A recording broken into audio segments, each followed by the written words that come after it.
रक्षाबंधन रेशीम धाग्यात गुंफलेले भाऊ बहिणीच्या प्रेमाचे अतूट नाते. भारतीय संस्कृतीत सण उत्सवांना केवळ धार्मिक नव्हे तर भावनिक आणि सामाजिक महत्त्वही आहे. याच भावबंधाला जपणारा सण म्हणजे रक्षाबंधन. श्रावण पौर्णिमेला साजरा होणारा हा सण भाऊ बहिणीच्या प्रेमाचे, विश्वासाचे आणि एकमेकाच्या सुखदुःखात साथ देण्याचे प्रतीक मानला जातो. रक्षाबंधनाच्या दिवशी बहीण भावाच्या हातावर प्रेमाने राखी बांधते. भावाला औक्षण करून त्यांच्या दीर्घायुष्याची आणि सुख समृद्धीची प्रार्थना करते. त्यानंतर भाऊ बहिणीचे सदैव रक्षण करण्याचा संकल्प करतो आणि तिला प्रेमाने भेटवस्तू देतो.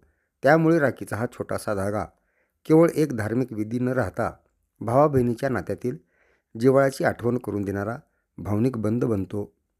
रक्षाबंधनाची प्रथा कशी सुरू झाली? रक्षाबंधनाच्या प्रथेबाबत भारतीय परंपरेत अनेक कथा प्रचलित आहेत. भगवान श्रीकृष्ण आणि द्रौपदी यांची कथाही त्यापैकी एक आहे. श्रीकृष्णाच्या हाताला दुखापत झाल्यानंतर द्रौपदीने आपल्या वस्त्राचा तुकडा फाडून त्यांच्या हातावर बांधला, अशी कथा सांगितली जाते. या प्रेमाच्या बंधाचे स्मरण रक्षाबंधनाच्या भावनेशी जोडले जाते. तसेच इंद्रदेव आणि इंद्राणी यांच्याशी संबंधित कथेतही रक्षासूत्राला विशेष महत्त्व दिले जाते.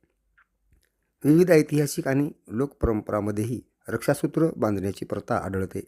त्यामुळे रक्षाबंधनाची परंपरा काळानुसार विविध रूपात पुढे आली.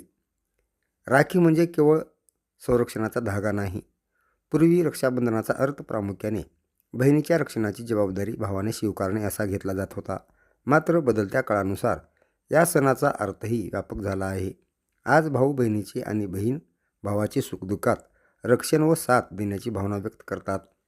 दूर गेलेल्या भावाला बहिणीची राखी पोस्टाने किंवा कुरिअरने पोहोचते, तर काही ठिकाणी भाऊ बहिणी व्हिडिओ कॉलद्वारे एकमेकांना शुभेच्छा देतात. तंत्रज्ञान कितीही बदलले तरी राखीच्या धाग्यातील प्रेम आणि आपुलकी मात्र कायम आहे. नात्यामध्ये प्रेम आणि विश्वास वाढवणारा सण म्हणजे रक्षाबंधन. आजच्या धावपळीच्या जीवनात अनेक नाती दुरावतात. रक्षाबंधन हा सण कुटुंबाला पुन्हा एकत्र आणतो.